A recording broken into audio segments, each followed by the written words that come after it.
সবাই পড়ি আউযু বিল্লাহি মিনাশ শাইতানির রাজীম। বিসমিল্লাহির রাহমানির রাহিম। فكيف إذا جئنا من كل أمة بشهيد وجئنا بك على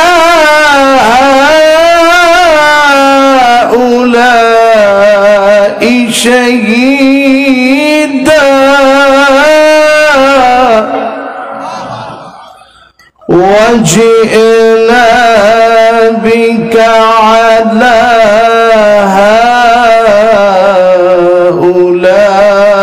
هؤلاء شهيدا صدق الله العظيم. وقال تعالى في شان حبيبه مخبرا وآمرا إن الله وملائكته يصلون على النبي يا أيها الذين آمنوا صلوا عليه وسلموا تسليما. اللهم صل على محمد وعلى آل محمد كما صليت على إبراهيم وعلى آل إبراهيم إنك حميد مجيد. اللهم بارك على محمد وعلى آل محمد كما باركت على إبراهيم وعلى آل إبراهيم إنك حميد مجيد. أشكري مبارك معفي মক্কা মডেল মাদ্রাসার উন্নতি কল্পে 8 জন হাফেজ ছাত্রছাত্রীকে সম্মাননা প্রদান উপলক্ষে 10ম বার্ষিক আজকের ওয়াজ মাহফিলের সম্মানিত সভাপতি মুহতারামি ওয়া মুকাররমি মৌলানা মুহাম্মদ আবু তাহের সাহেব সভাপতি মক্কা মডেল মাদ্রাসা, আমরা ওনার জন্য দোয়া করছি আল্লাহ যেন ওনাকে হায়াতে তয়্যিবা দ্বীনের জন্য যেন কবুল আর মঞ্জুর করেন। পড়েন আমিন।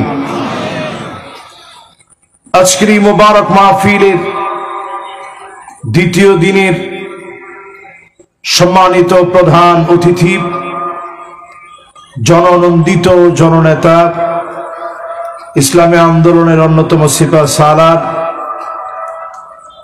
বাংলাদেশ জামাত ইসলামীর ঢাকা মহানগরী দক্ষিণের সম্মানিত আমির, আপনাদের এলাকার মনোনীত প্রার্থী তিনি জনমানুষের জননেতা জনাব মোহাম্মদ নুরুল ইসলাম বুলবুল সাহেব, আমরা ওনার জন্য দোয়া করছি আল্লাহ যেন ওনাকে দ্বীনের জন্য সুস্থতার নিয়ামত দান করেন। পড়েন আমিন। আজকের এই মুবারক মাহফিলের উপস্থিত হাদারাত উলামায়ে কেরাম, ফোদালা, কোরামা, আইম্মা যতজন আজকের এই মাহফিলকে আলোকিত করেছেন, বিশেষ করে যিনি আমার আগে কথা বলেছেন হাফেজ কারি মাওলানা মোহাম্মদ মাহবুবুর রহমান, খুবই সুন্দর কথা রেখেছেন, কোরআনিক কথা। আল্লাহ রাব্বুল আলামিন ভাইয়ের কণ্ঠে আল্লাহ তাআলা বরকত দান করুক, ইলমে আমলে আল্লাহ তাআলা বারাকা দান করুক, পড়েন আমিন। উপবিষ্ট হয়েছেন সম্মানিত মুরব্বিয়ান আযম,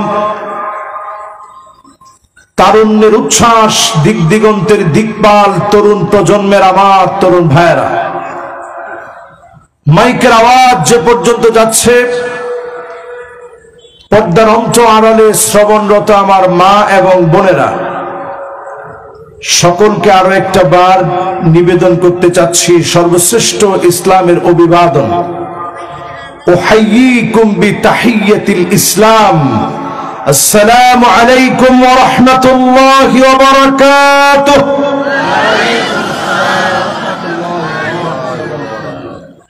আপনারা সবাই কি খুশি আছেন?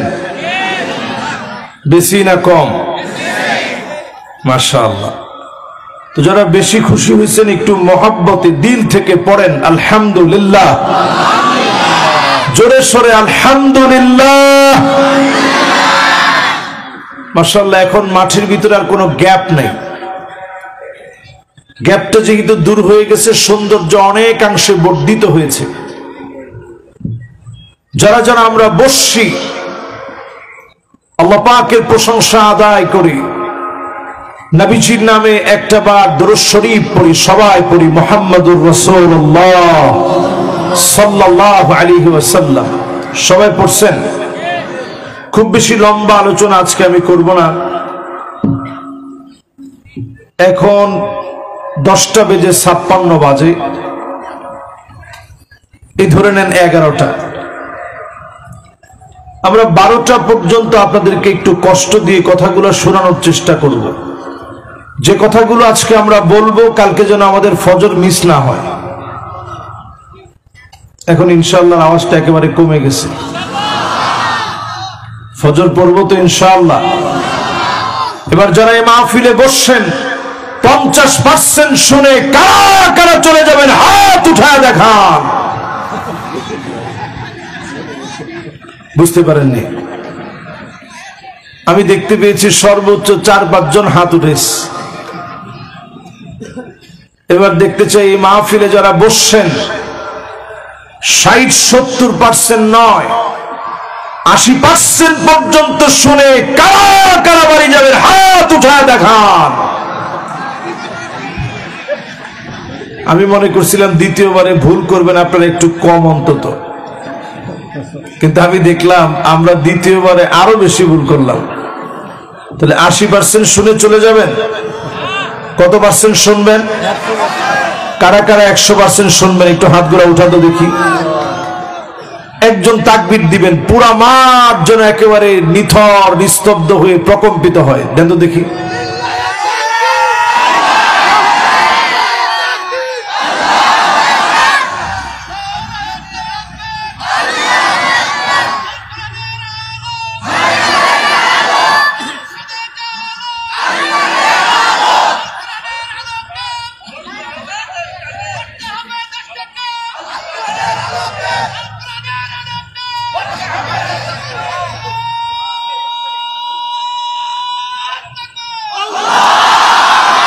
মাশাআল্লাহ, যিনি তাকবীর দিছেন সামনের লোকটা একেবারে পিছনে বসছে, কিন্তু তাকবীরের ভিতরে এমন স্পিরিট আছে, মনে হচ্ছে সবাইকে তিনি প্রকম্পিত করছেন। কোন আল্লাহু আকবার। এবার আসেন আমরা আর কথা না বাড়িয়ে 100% শুনবো তো ইনশাআল্লাহ। আল্লাহ রাব্বুল আলামিন ইরশাদ করেন, فكيف إذا جئنا من كل أمة بشهيد وجئنا بك على هؤلاء شهيدا। সেই দিন দিনটা কেমন হবে। অসংখ্য নবীদেরকে আল্লাহ পাক সেদিন ডাকবেন, উম্মতের ব্যাপারে সেদিন খবর নেবেন। আমার নবীকে সেদিন সাক্ষী বানাবেন সবার উপরে, অন্যান্য নবীদের উপরে আল্লাহ নবী সাক্ষী দিবেন, উম্মতের ব্যাপারেও নবীজি সাক্ষী দিবেন। এই আয়াতে কারিমা সূরা নিসায়ের 41 নং আয়াতে কারিমা সাবাবুন নুজুল পড়ে দেখেন। আল্লাহ নবী যখন উম্মতের জন্য বিষণ্ণ মনে ছিলেন, এই আয়াতে কারিমা নাজিল হয়ে গেছে। নবীজির দুইটা চোখ দিয়ে এমন ভাবে পানি ঝরেছে, গাল বেয়ে বেয়ে পানি ঝরেছে, দাড়ি বেয়ে বেয়ে টপ টপ করে পানিগুলো ঝরেছে। হাত্তা বাল্লাল আর জমিনের ভিতরে নবীজির চোখের পানিগুলা টপ টপ করে পড়েছে। এত পরিমাণ নবীজি কেঁদেছেন, কারণ জীবনে কোনদিন নবীজি উম্মতকে এক নজর দেখতে পারে নাই। এক নজর যে উম্মতকে নবীজি দেখতে পারে নাই, একবারের জন্য নবীজি উম্মতের আদর করতে পারে নাই, ছুঁয়ে দেখতে পারে নাই। এত পরিমাণ নবীজি মায়া করে গেছেন। আব্দুল্লাহ বিন মাসউদ রাদিয়াল্লাহু তাআলা আনহুকে নবীজি একদিন ডাকলেন, ডেকে বললেন, আব্দুল্লাহ বিন মাসউদ তুমি একটু পড়ো। যেহেতু আজকে হিফজখানার মাহফিল, তুমি একটু পড়ো। আচ্ছা, নবীজির সামনে পড়াটা সহজ না কঠিন? এই যে আজকে আমরা 8 জনকে পাগড়ি দিলাম, যদি আজকে তাদেরকে পড়তে বলা হয়, স্বাভাবিক তাদের একটু ভয় লাগবে, এতগুলো মানুষ। এরপরে এত বড় বড় মেহমানদের সামনে যদি পড়তে বলা হয়, ওনার কাছে একটু ভয় লাগবে, বাচ্চাদের সামনে একটু কষ্ট লাগবে যে কেমনে পড়ো বাচ্চাদের, এত এত মানুষ, বাচ্চারা তো একটু ভয় পেয়ে যাবে। আব্দুল্লাহ বিন মাসউদ মনে করতেছে, আকরাউ আলাইকা ওয়া আলাইকা উনজিল, নবী আপনার সামনে কেমন করে পড়ব? এই কোরআনুল কারীম আপনার উপরে অবতীর্ণ হয়েছে। নবীজি বললেন, আব্দুল্লাহ বিন মাসউদ পড়ো, আজকে আমার বড় শুনতে ভালো লাগতেছে, শুনতে আমার বড় মনে চাচ্ছে। আব্দুল্লাহ বিন মাসউদ বলেন, পড়া শুরু করে দিলাম। সূরা নিসা পড়া শুরু হয়ে গেল। ইয়া আইয়ুহান নাসুত্তাকু রাব্বাকুমুল্লাযী খালাকাকুম মিন নাফসিন ওয়াহিদা। তেলাওয়াত শুরু হয়ে গেল। পড়তে পড়তে 41 নম্বর আয়াতে আসছি। উম্মতের জন্য নবীর এমন মায়া, দুইটা চোখ দিয়ে অঝর ধারায় নবীজি কাঁদলেন। চোখের পানি টপ টপ করে জমিনের মধ্যে পড়ল। আল্লাহ নবী কান্না কেঁদেছেন শুধুমাত্র কেবলমাত্র আমার আপনার মতো উম্মতের জন্যে। আমাদের মায়ায় নবীজি বারবার আল্লাহর কাছে কেঁদেছেন। বলেন আল্লাহু আকবার। এবার আমি সবাই প্রশ্ন করি, নবীজি কাঁদছেন কাদের জন্যে? সবাই বলেন একটু বুকে হাত দিই, কাদের জন্যে? 2 নাম্বার কান্নার ঘটনা শুনেন। আম্মা জান আয়েশা বলেন, ছোট্ট ঘরের ভিতরে তাহাজ্জুদের সময় বিছনা ছেড়ে নবীজি যখন উঠতেন, আম্মা জান আয়েশা বলেন নবীজির ভিতর থেকে কান্নার আওয়াজগুলো আসতো। আজিজুন কাজিজিল মিরজাম, ফুটন্ত গরম পানির মতো টকবক করে আওয়াজ হতো। আম্মা জান আয়েশা বলেন আমি আমার কানটাকে হুজুরের জবানের সামনে নিয়ে যেতাম, কি বলে নবীজি এত পরিমাণ কান্দে আমি শুনতাম, অন্য কোনো কিছু বলে নবীজি কান্দে না। নবীজি কান্দে আর আল্লাহর কাছে বলে আল্লাহুম্মা উম্মতি,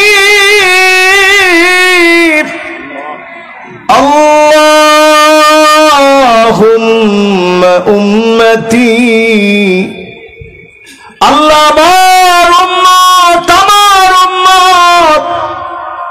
সিজদায় পড়ে নবীজি কাঁদতেন উম্মতি উম্মতি বলে। 3 নাম্বার কান্নার কথা শুনে নামাজের ভিতরে নবীজি যখন দাঁড়াতেন, আল্লাহর নবী তেলাওয়াতের ভিতরে উম্মতের মায়ায় কাঁদতেন। ইন তুআযিবুহুম ফাইন্নাহুম ইবাদুক, যদি আমার উম্মতকে শাস্তি দেন তারা তো আপনার গোলাম, শাস্তি দিলে তো বাঁচার কোনো উপায় নাই। তেলাওয়াত করে নবীজি উম্মতের মায়ায় কেঁদেছেন। আজকে যারা বসে আছেন এই উম্মতদেরকে ভালোবেসে নবীজি কাঁদছেন। 4 নাম্বার কান্নার কথা শোনেন। আল্লাহর হাবিব বলেন ওয়াজিদতু লাউ রাআইনা ইখওয়ানানা, আমার বড় মনে চায় এক নজর যদি ভাইগুলাকে দেখতে পেতাম। সাহাবায়ে কেরাম বলেন নবী আমরা কি আপনার ভাই না? আল্লাহর নবী বলেন না, তোমরা আমার ভাই না, বাল আনতুম আসহাবী, তোমরা তো আমার সাহাবী। ভাই তো হবে তারা মান আমানা বি ওয়া লাম ইয়ারানি, যারা ঈমান এনেছে জীবনে কোনদিন আমারে দেখে নাই, না দেখে যারা ঈমান এনেছে তারা হবে আমি নবীর ভাই। একটাবার চিন্তা করে বলেন তো দেখি, নবীজি আদর করে ভাই বলে ডাকছেন কাদেরকে? আমাদেরকে। জোরে কোন কাদেরকে?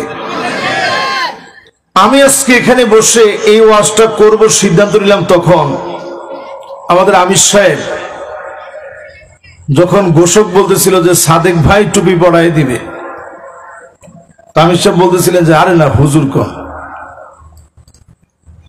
তো উনি আদর করে সম্মান করে হুজুর বলতে বললেন, অথচ রাসূল আমাদেরকে আদর করে নিজে পরিচয় দিয়েছেন এরা হবে আমার ভাই। জোরে কোন আল্লাহু আকবার। একটাবার চিন্তা করেন, মুসলমান নবী আমাদেরকে ভাই বলে ডেকেছেন, জীবনে কিছু নেন নাই সব দিয়ে গেছেন। প্রায় দিন নবীজি ফজরের নামাজ পড়ে আসতেন, এসে স্ত্রীদেরকে বলতেন ঘরে কি কোনো খাবার আছে? আম্মা জানেরা বলতেন ঘরের ভিতরে কোনো খাবার নাই। নবীজি রোজা রেখে ফেলতেন, সাহারি করেন নাই, একটা খেজুর খেতে পারেন নাই, এক ডোব পানি পর্যন্ত খায় নাই। নবীজি আমার রোজা রেখে ফেলতেন। তার মানে হলো আজকে যারা আমরা বসছি এই মাহফিলে নবীর বড় আদরের উম্মত, নবীজি আমাদের জন্য আল্লাহর কাছে বারবার পরীক্ষা দিয়েছেন। যদি নবীর উম্মত হয়ে পরিচয় দিতে পারেন আমাদেরকে যিনি সেরাদের সেরা বানায় দিবেন তিনি কে? মাশাআল্লাহ, লিল্লাহে তাকবীর, লিল্লাহে তাকবীর। মাশাআল্লাহ, কেমন আছেন? মাশাআল্লাহ। ভাইজান আজকে আসবেন জানলে আমরা একসাথেই চলে আসতাম। তো আলহামদুলিল্লাহ, আমি মনে করছি উনি এলাকায় আছেন, এই সময়ে উনি এলাকায় বেশি থাকবেন, এটা আমরা চাই, ঠিক কিনা বলেন? আপনারা কি বলেন? উনি এলাকার মানুষ, এলাকায় বেশি থাকবেন, এলাকার হক আছে। আপনারা সবাই ওনাকে কাছ থেকে পাওয়ার চেষ্টা করবেন, হক যতটুকুন আছে ওনার কাছ থেকে আদায় করে নিবেন। উনি আপনাদের আমাদের সবার, ইনশাআল্লাহ বলেন। আলহামদুলিল্লাহ, ভাই চলে আসছেন।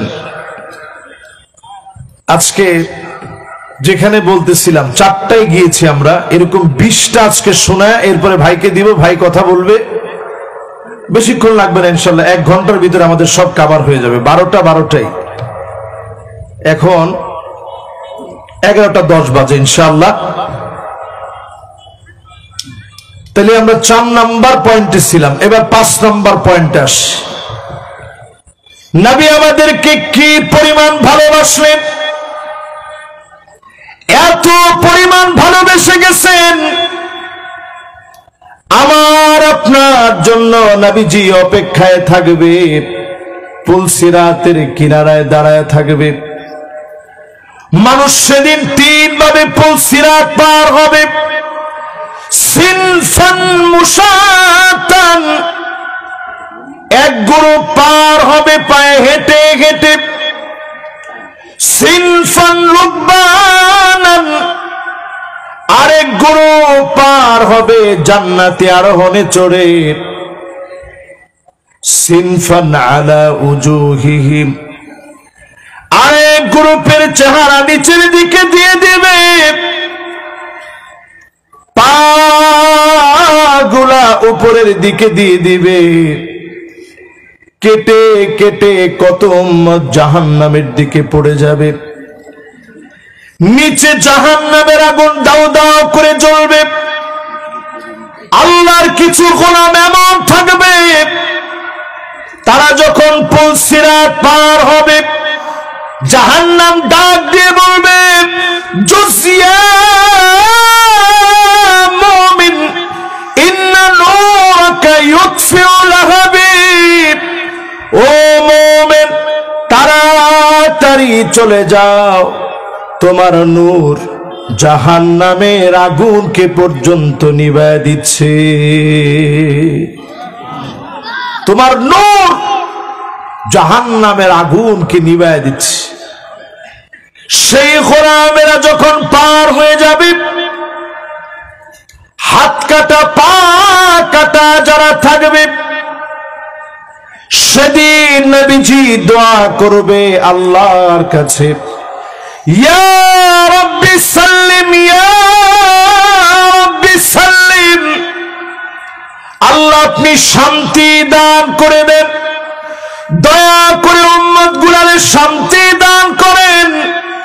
নবী সেদিন আমার আপনার জন্য দোয়া করবে। নবীজির দোয়া কবুল করে যিনি মাফ করে দিবেন তিনি কে? 5 নাম্বারটা বলে এবার 6 নাম্বার হাদিসে শোনাই। নবীর উম্মতদেরকে আল্লাহ পাক 5টা শাসন দিবেন। একটু আঙ্গুলগুলো উঁচা করে বলেন তো কয়টা? সবাই কয়টা? এই জমিনের ভিতরে 5টা শাসন আসবে। তাকুনু ফীকুম আন-নবুওয়া, প্রথম শাসনের নাম হবে নবুয়তের শাসন।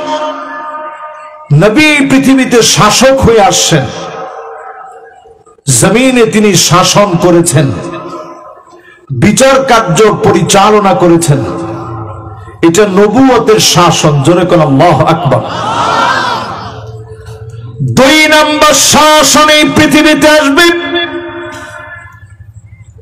নবীজি চলে যাওয়ার পর, আর কোনদিন নবুয়তের শাসন আসবে না। নবী কোনদিন আর আসবে না। সুম্মা তাকুনু খিলাফাতান আলা মিনহাজি নবুওয়াতি।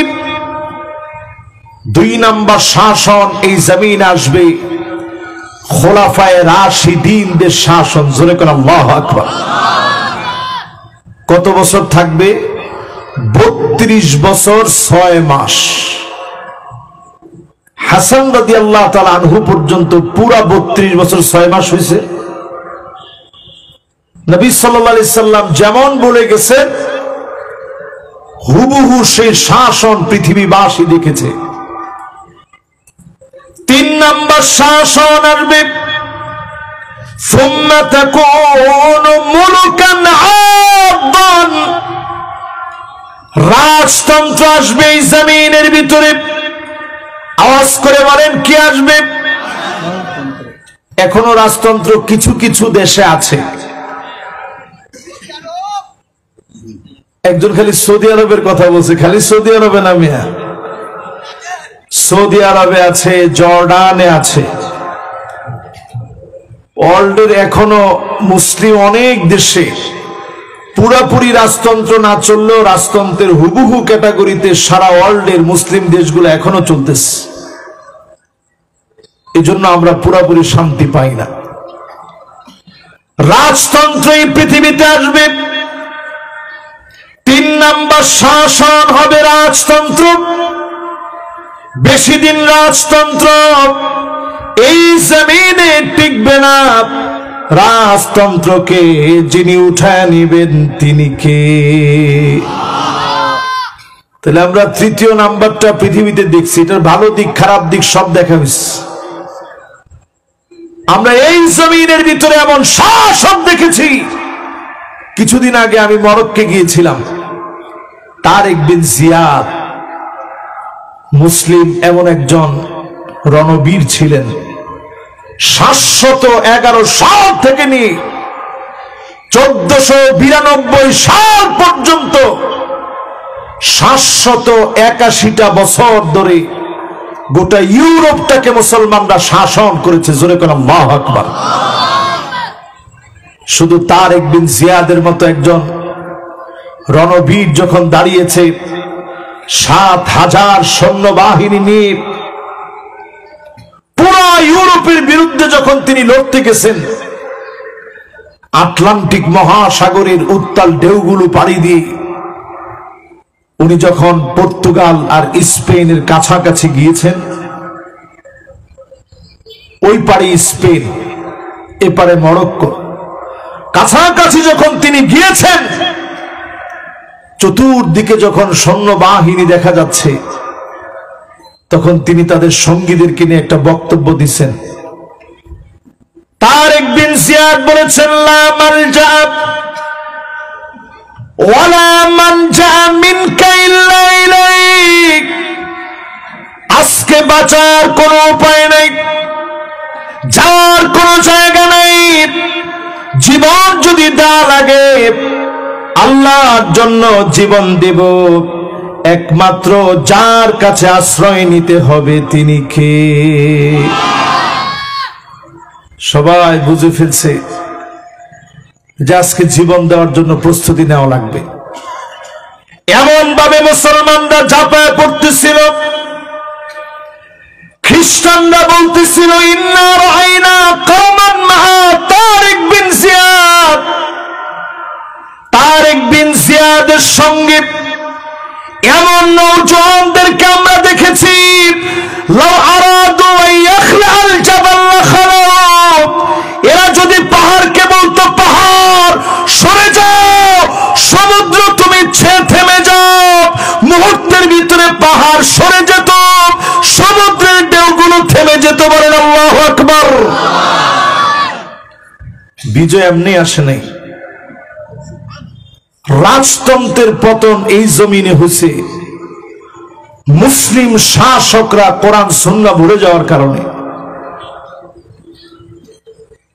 বিলাসী জীবন যাপনে অভ্যস্ত হতে হতে এমন হয়েছে, তোপকাপে মিউজিয়ামে গিয়ে এখন আপনারা দেখবেন সেখানে স্বর্ণের চামচ দিয়ে একসময় খাওয়া হতো। আল্লাহ পাক বেশি দিন আর টিকতে দেয়নি। শেষ হয়ে গেল জমিন থেকে রাজতন্ত্র। এরপরে একটা শাসন আসবে, নবীজি 4 নম্বরে বললেন সুম্মা তাকুনু মুলকান জাবরিয়া, এই জমিনের ভিতরে স্বৈরা শাসন আসবে, যারা আলেমদেরকে জেলে নেবে, নির্দোষকে দোষী বানাবে, মাজলুমদের কান্নায় জমিনটা ত্রাহি ত্রাহি করবে। ঠিক কিনা বলে? এই সময়টা আমরা দেখছি মনে হয় স্বচক্ষে। 16টা বছর বাংলাদেশে এমন কঠিন দিনগুলো আমরা পার করেছি। 16টা বছরে আমরা দেখেছি দেশের শ্রেষ্ঠ নাগরিকরা ফাঁসির মঞ্চে গিয়েছে, বাতিলের কাছে মাথা নত করে নয়। আমরা দেখেছি আমাদের প্রিয় মুফাসসির, যাকে দেখে এই অঙ্গনে আমরা ছোটবেলা থেকে আশা নিয়ে আজকের এখানে বসছি, তিনি শেষ দিন দুনিয়া থেকে যেদিন চলে যাবেন, 2 জনের কাঁধে বর দিয়ে তিনি একটা হাসি দিলেন। তিনি বোঝা দিয়ে গেলেন 13 বছর জুলুম করার পরেও একজন প্রিয় আল্লামা মাজলুম হতে হতে জালেম তার হাসি কেড়ে নিতে পারে না। সুতরাং এখানে যারা বসছেন, সেই স্বৈরা শাসনের পতন ঘটার পর নবীজির শব্দটা একটু খেয়াল করেন, পতন কেমনে ঘটবে। আল্লাহর হাবিব বলেন সুম্মা ইয়ারফাউহা আল্লাহ, আল্লাহ টেনে উঠায় দিবে। আল্লাহ যখন টেনে উঠায় নেন, গরম ভাত থেকে যায়, খাওয়ার সময় থাকে না। এইভাবে শেষ হলো 4 নাম্বার শাসন। এই জমিনে শাসন আসবে কয়টা? একটু আওয়াজ করে বলেন কয়টা? 5টার ভিতরে প্রথমটা হলো নবুয়তের শাসন। 2 নাম্বার শাসনের নাম কি?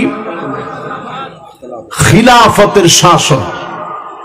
3 নাম্বার শাসনের নাম কি? রাজতন্ত্র। মাশাআল্লাহ, সবার মনে আছে। 4 নাম্বার শাসনের নাম কি? স্বৈরাচার। দেখেন বাংলাদেশটা কিন্তু এমন একটা দেশ, আমরা মনে করি ছোট্ট দেশ, গরিব দেশ, বদ্বীপের মতো ছোট্ট একটা দেশ, যার চতুর্দিকে অমুসলিম দিয়ে ভরা। কিন্তু এই দেশটাকে আল্লাহ তাআলা এত বেশি ভালোবাসেন, পুরাটা দেশের ভিতরে আল্লাহ তাআলা কালেমার কালেমার কালেমার বিজয় দিয়ে রাখছেন। বলেন আল্লাহু আকবার। এই দেশের ভিতরে তাকায় দেখেন, চতুর্দিকে মুসলিম থাকার পরেও আমার বাংলাদেশে কালেমার এমন বিজয় বিপ্লব আল্লাহ তাআলা দিয়েছেন। জায়গায় জায়গায় মসজিদ মাদ্রাসা দিয়ে এই জমিনকে আবাদ করানো হয়েছে। আজকের যে এলাকার মাহফিল, মক্কা মডেল মাদ্রাসার মাহফিলে 8 জন ছাত্র পাগড়ি নিয়েছে, তার মানে দাঁড়ায় এই দেশটাকে বারবার যিনি কোরআন আর হাদিসের জন্য কবুল করেছেন তিনি কে? চূড়ান্ত ভাবে যদি 5 তারিখের পরে আমরা সিদ্ধান্ত নিতে যদি শিখি আর বুঝি, এখন আমাদের জন্য একটা অপশন শুধু বাকি, 5 নাম্বার অপশন। কয় নাম্বার? 5 নাম্বার। আল্লাহর হাবিব বলেন সুম্মা তাকুনু খিলাফাতান আলা মিনহাজি নবুওয়াতিন, আবার এই জমিনে কোরআন সুন্নাহ শাসন আসবে।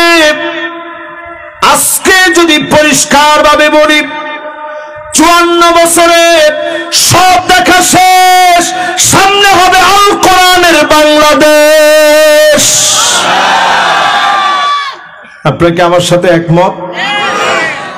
নবীজি বাকিগুলা বলে বলে বলছেন সুম্মা ইয়ারফাউহা আল্লাহ, আল্লাহ উঠায় নেবেন। 5ম নাম্বারটা বলে নবীজি আর উঠায় নেওয়ার কথা বলেন নাই। সুম্মা সাকাত, পঞ্চম নাম্বারটা বলে নবীজি চুপ হয়ে গেলেন।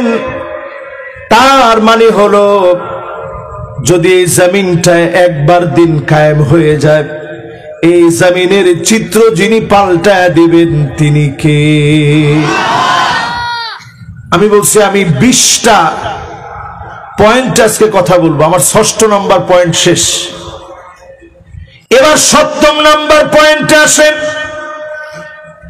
নবীজি এই জমিনে আসলেন,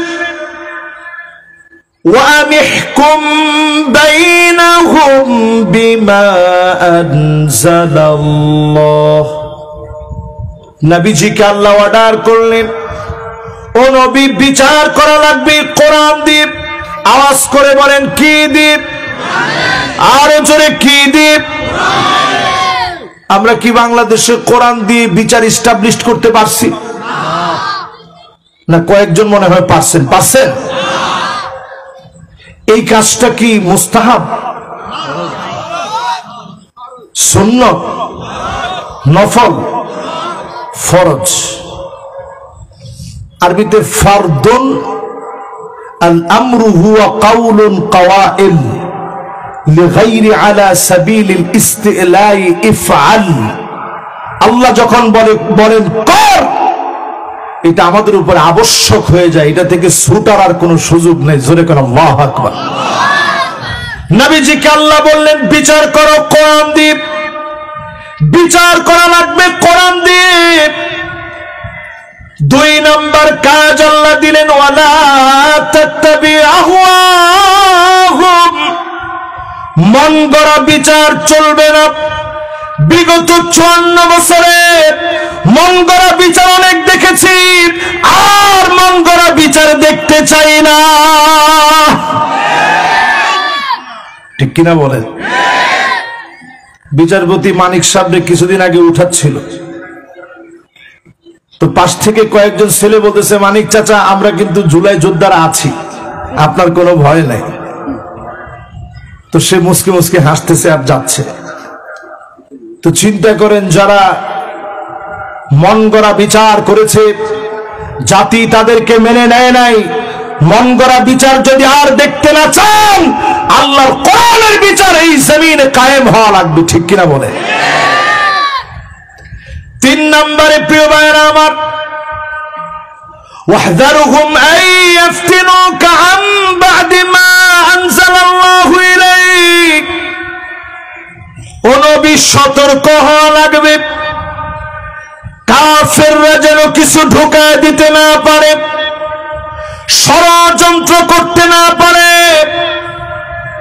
এই আয়াত শুধুমাত্র ওই দিন সতর্ক থাকতে বলা হয়েছে তা না, আজ অবধি সতর্ক থাকা লাগবে। তাকায় দেখেন আমার দেশে একটার পর একটা শুধু আগুন ধরছে। শাহজালাল ইন্টারন্যাশনাল এয়ারপোর্টের কার্গো সেক্টরে যে আগুনটা ধরেছে, হাজার হাজার কোটি টাকার ক্ষতিগ্রস্ত হয়েছে দেশ। কত ব্যবসায়ী পথে বসে গিয়েছে। আমরা অনেক ধরনের ষড়যন্ত্রের আভাস পাচ্ছি। আল্লাহ পাক কোরআনুল কারীমের সূরা মায়েদার ভিতরে বলেছেন, নবী সতর্ক থাকা লাগবে। বর্তমানে এই প্রেক্ষাপটে এখনো যদি আমরা সতর্ক না হই, ডক্টর ইউনূস সাহেব যদি সতর্ক না থাকেন, আশেপাশের যারা আছেন তারা যদি সতর্ক না থাকেন, দেশ একটা সংকটের ভিতরে পড়তে যাচ্ছে। আজকে আগুন ধরেছে আবার নতুন করে সদরঘাটে, মিরপুরে আগুন ধরলো, সদরঘাটে আগুন, এরপরে আমার শাহজালাল ইন্টারন্যাশনাল এয়ারপোর্টে আগুন। এই যে জায়গায় জায়গায় পরিকল্পিত একটা শখ মাফিক আগুন জ্বলছে, এটা নিছক শুধু আগুন লাগা নয়, তদন্ত করে দেখা লাগবে। যারা আনসার রূপে ফিরতে চেয়েছে, যারা বাংলাদেশে যাদের শরীরের ভিতরে আগুন ধরে গেছে, তারাই আগুন জ্বালা দেশটাকে অচল বানাতে চায়। এই জন্য সজাগ হওয়া লাগবে মুসলমান। এরপরে আল্লাহ রাব্বুল আলামিন বলেন, ফাইন তাওয়াল্লাউ, এরপরেও যদি মুখ ফিরে নাও, ফালাম জেনে রাখো, ফাইন তাওয়াল্লাউ ফালাম আন্নাল্লাহ আন্নামা ইউরিদুল্লাহ আইয়ুসিবাহুম বিবাদি যুনুবিহিম। এরপরেও যদি মুখ ফিরে নাও, আল্লাহর পক্ষ থেকে আযাব আসবে। আল্লাহ পাক যখন আযাব দিবেন, ছোট ছোট গুনাহের কারণে আযাব দিয়ে যিনি পরীক্ষা নেবেন তিনি কে? এরপরে আল্লাহ পাক বলেন, ওয়া ইন্না কাসীরাম মিনান নাসি লাফাসিকুন। অধিকাংশ লোকেরা, একজন দুইজন না, নিশ্চয় আল্লাহ প্রথমে বললেন। এই জায়গাটা একটু কানটা খাড়া করে শোনেন। আমি বলছিলাম 20টা বিষয় আজকে কথা বলবো, 7ম নাম্বারটা আছে। ওয়া ইন্না, প্রথমে আল্লাহ নিশ্চয় বললেন। ওয়া ইন্না কাসীরাম মিনান নাস, আল্লাহ পাক বাদুন নাস বলেন নাই, কিছু লোকের কথা বলেন নাই, নাফারুম মিনান নাস বলেন নাই, আল্লাহ পাক জামাআ মিনান নাস বলেন নাই। অধিকাংশ লোক এমন হবে যারা ফাসিক হবে, যারা সরাসরি কোরআন সুন্নাহর, কোরআনের আলোচনার ভিতরে বাধা প্রদান করবে, ঠিক কিনা বলে? নোয়াখালীতে আপনি তাকায় দেখেন, সেখানে দার্স হচ্ছে, দার্সুল কোরআনের ভিতরে প্রকাশ্যে যারা এসে পিটিয়েছে, পরিষ্কার ভাবে জেনে রাখেন, যারা মসজিদের ভিতরে মানুষকে রক্তাক্ত করতে পারে, চূড়ান্ত বিচার বাংলার জনগণ করবে, ঠিক কিনা বলেন?